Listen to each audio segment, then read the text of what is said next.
Essa é a história de Leila Gabriela Henrique, 11 anos, aluna da 5ª série de uma escola estadual na zona leste de São Paulo. Eu acho que eu sou diferente, porque assim, eu não posso correr, eu não posso correr, eu não posso fazer eu não posso fazer mais coisa que eu podia fazer. Tô andando, eu vejo coisa, eu paro, porque eu tenho medo de bater em alguém, tenho medo dessas coisas. Já tinha um monte de problema quando eu era pequena, né? Eu tinha asma, bronquite, essas coisas. Eu falei assim, mas um problema não vai fazer não, diferença. Eu achei que não ia fazer diferença, só que eu comecei a me atrapalhar muito Aí na escola começou a atrapalhar muito, eu começava a chorar pra minha mãe, porque minhas notas estavam caindo, tava tudo caindo, porque eu não conseguia. Leila estuda aqui desde agosto de 2010. A escola é perto da casa da avó e da creche onde a mãe trabalha.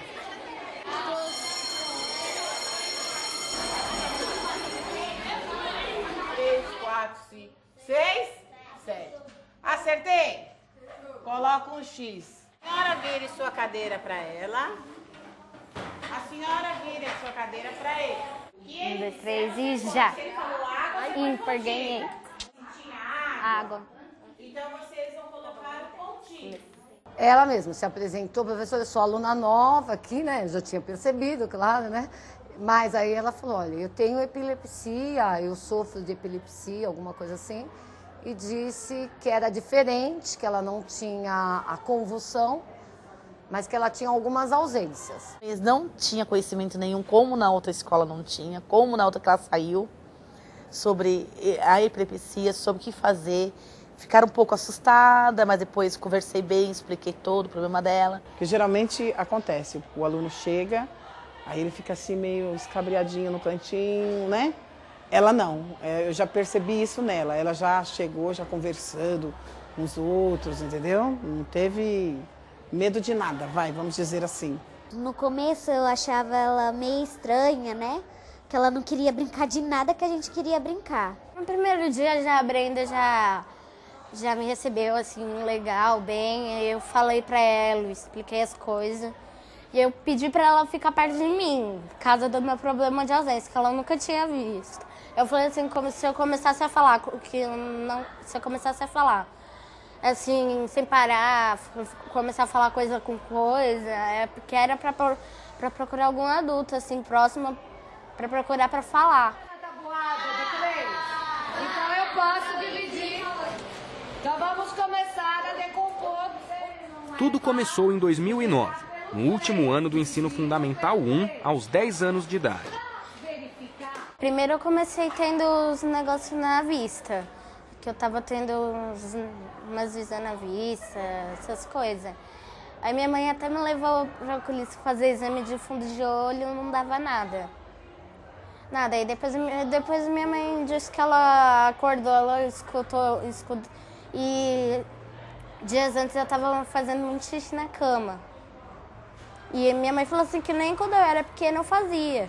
Aí ela começou a ficar com medo, aí ela disse que uma noite assim ela acordou com um ronco, que eu tava roncando, e aqui tava escorrendo, ela disse. E ela pensou que eu tava querendo vomitar. Ela pegou, me virou de ponta cabeça, aí depois chamou o vizinho, chamou o vizinho, a vizinha, porque o marido dela é farmacêutico. Aí ele veio, aí ele falou, aí minha mãe disse que eu comecei a chorar, fazer um monte de coisa. Aí eu só lembro que eu acordei assim, eu tava no braço assim da minha vizinha e minha mãe tava se trocando. Aí a gente foi pro hospital, aí no hospital deu outra. Aí minha avó foi lá. Aí ficou assim. Geralmente ela para, bate as vistas ou fica com o olhar distante e fala. Ou ela fala como se tivesse uma terceira pessoa, ou ela fala que você não entende o que ela fala. Tipo, toda atrapalhada, assim. Você não entende, até que chega a cantar sem você entender o que ela fala. E quando ela volta, assim, a visão dela fica turva, ela não enxerga, não sabe distinguir direito aonde ela está. E agora tá bem mais fraca, né? Coisa de segundos, que antes demorava 2, 3 minutos. Ela fica tonta, assim, fica fazendo assim coisas que não tem nada a ver, fica jogando os braços assim, falando um monte de coisas assim que não tem nada a ver. Não me reconhece, fala que eu sou outra pessoa. Por isso que a gente tem que ficar atento quando a gente está dando aula para ela. Porque se eu estiver explicando para ela fazer um movimento, de repente ela deu aquele deslize, não percebeu, ela vai fazer errado. Eu fiquei um pouco mais preocupada, porque como é uma ausência e assim, a dificuldade é a gente detectar, né, quando que ela teria essa ausência. Não sinto quanto eu vou ter, só quando me dá, quando passa aquilo. Aí eu sinto, me deu. Eu falei assim, você viu que eu tive crise de ausência? Eu pergunto pra Brenda, eu pergunto pra professora, porque às vezes com o barulho da sala não escuta. E às vezes até minha mãe não vê. Eu estava corrigindo exercícios com os alunos, andando pela sala, e quando eu fui para frente, ela falou, professora, eu tive uma ausência, a senhora percebeu?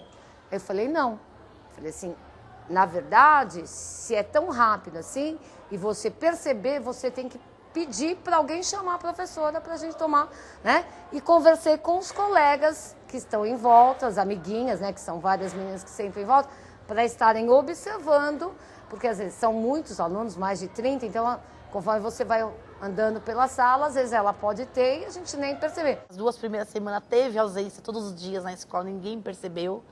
Ela tinha até fazendo prova e ela não conseguiu terminar, que ela chegou para a professora e falou, professora, eu não consegui terminar porque eu tive ausência. A senhora viu? Ela falou não. E ela senta na primeira carteira. Essa é a rotina na escola. Quando ela tem ausência, as coleguinhas a acompanham até a sala da diretora.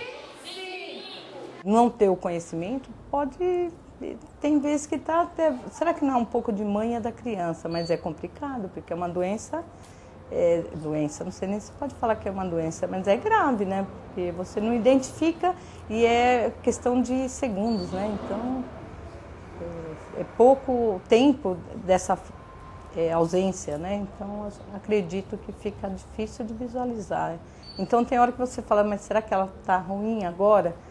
Mas em momento nenhum eu identifiquei ainda não.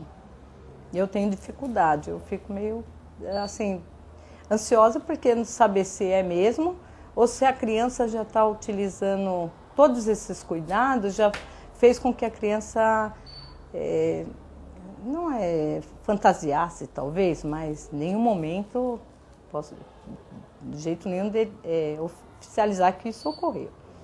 Então é difícil identificar, é complicado. Eu imagino em sala de aula com outros alunos, né?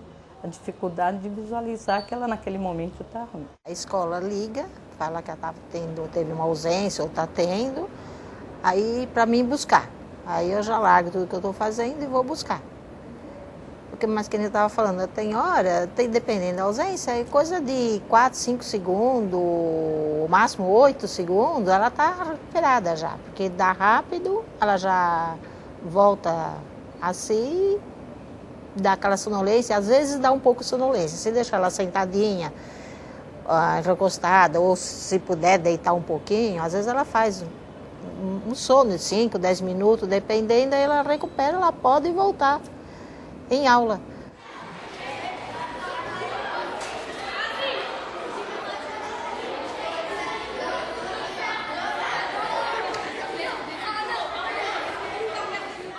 As meninas ali da frente que estão sempre junto comigo, que a gente fica na hora da recreio, a gente fica juntas, né? E as outras meninas não, os outros e os meninos também. Os meninos me irritam e sabem que eu tenho esse problema. Eu falo para eles não me irritar, porque senão me dá ausência. Eles brincam muito do medicamento Gardenal, né? Ah, você está tomando Gardenal. Mas assim, de uma forma de brincar.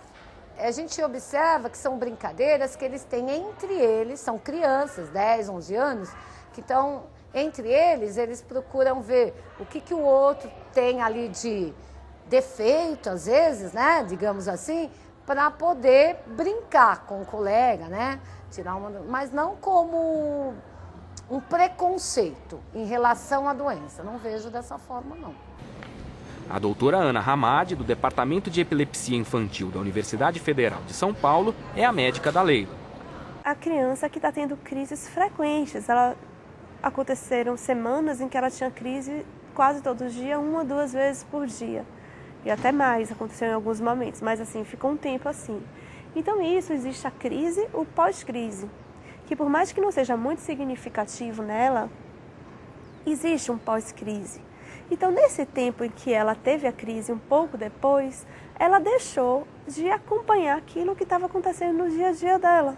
Então, é difícil você atribuir o que é exatamente o que está dando isso. Junto com isso, tem a dificuldade dela estar diante de um problema desse. A epilepsia não é uma coisa tranquila, é um estigma forte, é tomar medicação controlada, isso é pouco divulgado. Então ela se sente única nessa condição, sendo que ela está entrando na adolescência, tem a necessidade de todos os adolescentes estarem lá juntos e unidos em coisas cúmplices assim, e ela sozinha nessa luta. Então ela tem uma família bem estruturada que suporta ela em tudo isso, mas ela está tendo dificuldade agora na escola, que pode ser pelas crises, que cabe, e pode ser por toda essa situação, que é por isso que é muito importante a gente pensar na epilepsia da infância, não como crise, mas como um conjunto de coisas que a crise está ali liderando. Porque tem toda uma mudança por trás disso, que essa ideia também de separar a crise como única manifestação da epilepsia, ela está cada dia mais antiquada, assim, nesse novo conceito de epilepsia. Eu gosto de nadar, é a maior coisa que eu gosto. Eu aprendi a nadar lá na piscina do prédio, aprendi a nadar sozinha lá. Aí eu nado sozinha, minha mãe tem medo que me dá, né, dentro da água. E dizem também que a água puxa. Ela puxa a crise de ausência, ela puxa, ela dá tipo... Aí minha mãe fica com muito medo e ela não deixa eu ir, porque assim, o médico pode até deixar, mas eu tenho que ir na piscina pequena, só que aí precisa ficar lá embaixo comigo. E eu não aguento de ver as pessoas na piscina. E eu quero ir, eu fico querendo fazer coisas assim que eu não posso mais fazer. Eu fico morrendo de vontade dessas coisas. Um passeio lá da escola lá onde minha mãe trabalha, eu fui junto. Aí tinha lá piscina para nadar. Aí eu nadei, as meninas, ela disse que as meninas falaram tudo assim: nossa, nem parece que ela tem esse problema. De tanto que ela nada, de tanto que ela faz as coisas. Que eu saía correndo, ficava pulando lá. Falou assim, não parece que essa menina tem esse problema. O que fazer, como agir, como que eu vou trabalhar com essa criança se ela falta na prova, no dia da prova. Aí tem a recuperação, ela falta de novo. O que eu vou fazer? Que trabalho que eu vou dar? Eu não posso deixar ela sozinha na casa de ninguém. Não posso deixar ela sozinha em lugar nenhum, nem no banheiro, tem que trancar a porta. Então, é outras atitudes que a gente tem que tomar, mudar o hábito de vida. É um quadro que a gente está se acostumando, né? Então, vamos ver. Por enquanto, eu não senti, assim, tanta necessidade de um acompanhamento diferenciado. Só algumas vezes que ela faltou, então, assim, eu procuro dar uma atenção para que ela retome aquele conteúdo, né? Pegue com os colegas e explicar ali para ver se ela entendeu.